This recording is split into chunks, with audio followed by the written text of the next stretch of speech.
Welcome back. Raisman is one of the most accomplished women athletes in American history. Gold medal winner and captain of the women's gymnastic team at the 2016 Olympic Games in Rio. She is also a victim of sexual abuse by Team Dr. Larry Nassar, who was just sentenced this month on 22 charges of sexually abusing young girls. Raisman was in Sarasota this week, invited by the Jewish Federation to talk about the 11th anniversary of Women's Day.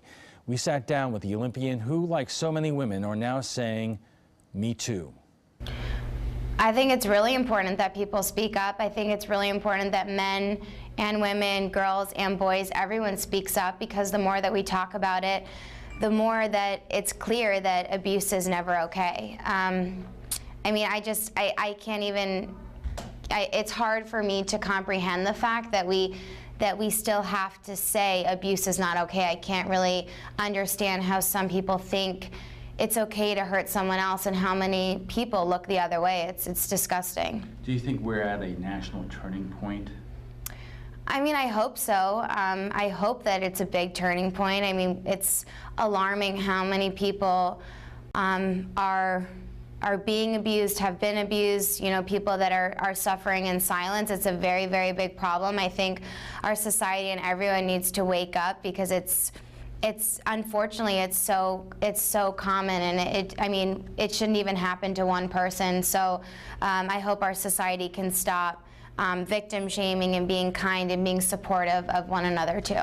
Is it because of the way things were in terms of talking about these things, which you think was responsible for what happened with Team USA and the physician there, and what happened to you and to others?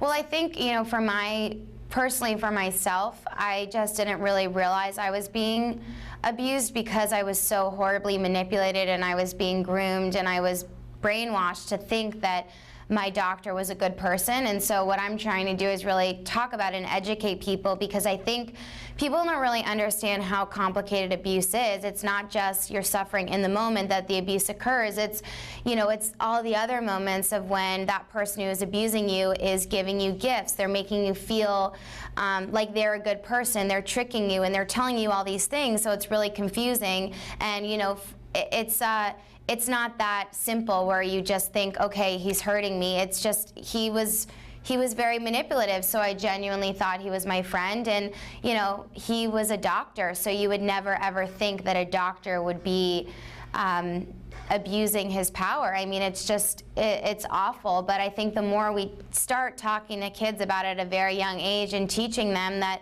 you know, that if someone is mistreating you and making you uncomfortable just because they're giving you gifts, just because they're being nice to you, just because everyone says they're a good person, just because they have a, you know, position of power, it doesn't make it okay. In fact, it's not okay at all. Do you see yourself now as having a role going into the future in terms of communicating that message to young women? Yeah, I do. I mean, I think the most important thing for people to understand is that abuse can happen to anyone. You know, we see society talks a lot more about women being abused, but also, you know, there are a lot of men, there are a lot of boys out there that are being abused too, and we have to talk about that as well. We have to teach men and women and boys and girls to respect each other, and I 100% seeing myself doing this for, you know, as long as I can to educate people and to help people, because I think being supportive to one another is so important. I think being supportive to those that come forward, and also being supportive to those who don't want to come forward publicly. Not everyone wants to share their story publicly, and that's okay. Whether you come forward, you know, right now, in 6 months, in 10 years, everyone has to be supportive. Everyone copes with things differently.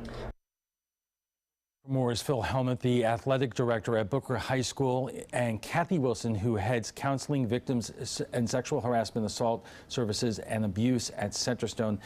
You know, Kathy, when we were airing the interview, you were sitting there nodding your head, like this is a common storyline. True. It is a common storyline, and unfortunately, but I do agree with her that the more we talk about it, and just like we were talking about earlier, the more we have it on the forefront, the more we're talking about it with our young men and young women that are in athletics and in different venues, the more we're sort of slaying the dragon. We're telling people it's not okay. And it takes all of us to try to eliminate something like sexual abuse, whether it be with children or with adults. It takes really all of us to decide that it's not okay, that we do need to stand up for people and not be so harsh on victims. I think we live in a very victim-blaming society where it's very hard and difficult for that victim to decide to come forward because they know that it's going to be backlash on them. There's going to be a lot of questions about their integrity, about them and personally, and we need to eliminate that so that the people can feel. We are seeing that in real life right now in the news, where you have the situation involving Roy Moore, the Senate candidate in Alabama, and a lot of people are going after the victims or alleged victims, and making insinuations about them and their truthfulness, and that's part of the problem. But what is also amazing to me is you see this every single day, but Aly Raisman was at the top of sport. I mean, the U.S. Olympic team, but that was not enough to shield her from what's happening to young women and young boys everywhere.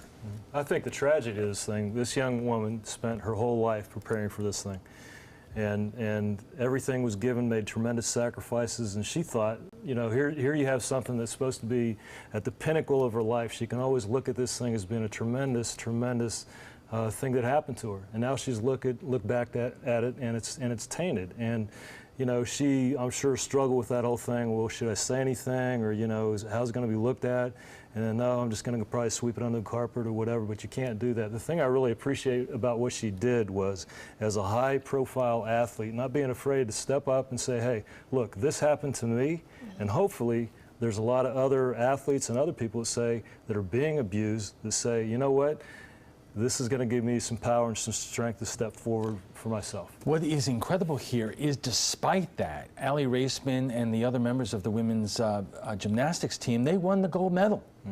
They did not let what happened to them rob them of their dream of Olympic gold, but still, there are scars there and things that they will be dealing with for the rest of their lives because of what happened to them. Absolutely. Go ahead. No, I think that that's what shows that people are not weak. We're not weak, and we're not unable to overcome the things that happen to us. And a lot of times, athletes in particular are able to put things in certain buckets so they can perform, because that's what they're taught to do, especially at that level. So I think that just shows us that they knew what they were doing to perform for the country and to bring that pride that we all had when we watched them perform. But at the same time, behind the scenes, we really need to be vigilant as parents, as other athletes that are working with other athletes, peers, and then just passerbyers, bystanders, to really make sure we're vetting the people that are working with our kids and working with vulnerable adults. And Phil, I think there's something you wanted to say. Mm-hmm. Yeah, I think the fact that they actually won the gold medal on top of all these things happened at that time, I mean, it goes to how mentally tough they are. And I think that should be an inspiration to all of us, not to minimize what happened, but there's tremendous things that can happen to us, tragedies that can happen. We can still step up and we can be successful. And, I'm sorry, but there are still interesting questions that need to be answered. How does a guy like this make it through whatever system to be the coach of Team USA? And I know on the local level, whether you're a coach or a teacher or a volunteer, you have to go through a criminal background check. But what we see here is it doesn't always come up with the problems that could be out there. Well, I think one of the things that happened is, this doctor, whoever goes through his professional career, he's successful. And, people don't want to believe, maybe somebody might have seen this or that or the other thing. They don't want to believe this thing. But what we have to do is, it's kind of like that thing where the way you handle bully is you stand around that, that person is getting victimized, and you say, no, we're not going to put up with this stuff. So, again, it's the whole thing of being very vigilant and, trying to, make sure that we don't allow this thing to happen. At the same time, making sure that, our athletes, our students, feel comfortable with coming forth and taking the steps that need to happen. All right, we have to take a quick break. We'll be back for final thoughts when we return.